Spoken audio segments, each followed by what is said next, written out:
नाजरीन, तुर्क सदर रजब तैयब अर्दवान के हालिया दौरा पाकिस्तान के दौरान उनकी पार्लियामेंट में की गई 25 मिनट की तकरीर पर अगर हम गौर करें तो वो मुसलमानों की रोशन तारीख, खिलाफत उस्मानिया के जवाल और असर हाज़र में उम्मत मुस्लिमा को दरपेश मसाइल का खुलासा है। इस तकरीर की अक्कासी ये चंद अल्फाज हैं: महमूद गजनवी, ज़हीरुद्दीन बाबर, मुगलिया सल्तनत, अल्लामा इकबाल, खिलाफत मूवमेंट, मौलाना जौहर अली, मौलाना शौकत अली, उम्मत मुस्लिमा, कश्मीर, फ़लस्तीन, इसराइल, ट्रंप, बैतुल मुक़द्दस, शाम, लीबिया, यमन, अफ़गानिस्तान और हफीज़ जलंधरी। ये अल्फाज अपने अंदर पूरी एक दास्तान है। सदर अर्दवान ने मुगलिया सल्तनत का जिक्र करते हुए इसको पाकिस्तान से जोड़ा,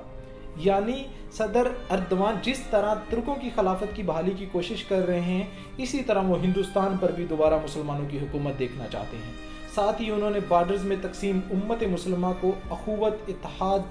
का पैगाम दिया और वो अल्लामा इकबाल के नज़रिया यानी एक हो मुस्लिम हरम की पासबानी के लिए नील के साहिल से लेकर ताब खाके काशगर को अमली जामा पहनाने के लिए हर किस्म के इत्तेहाद के दाई हैं। जबकि हमारे हुक्मरान ना कभी मुग़लों के लाजवाल इस्लामी हुकूमतों का तज़किरा करते हैं, ना अल्लामा इकबाल को मुसव्वरे पाकिस्तान की हैसियत से पेश करते हैं, ना ही उम्मत मुस्लिमा के इत्तेहाद और खिलाफत की बहाली की कोई उम्मीद दिलाते हैं, और ना ही क़िबला अव्वल की आज़ादी और फ़लस्तीनियों पर टूटती हुई क़यामत पर लब कुशाई करते हैं। यही वजह है कि ये कश्मीर का मुकदमा इस्लामी बुनियादों की बजाय इंसानी हमदर्दी की बुनियादों पर पेश करते हैं। हमें सोचना होगा,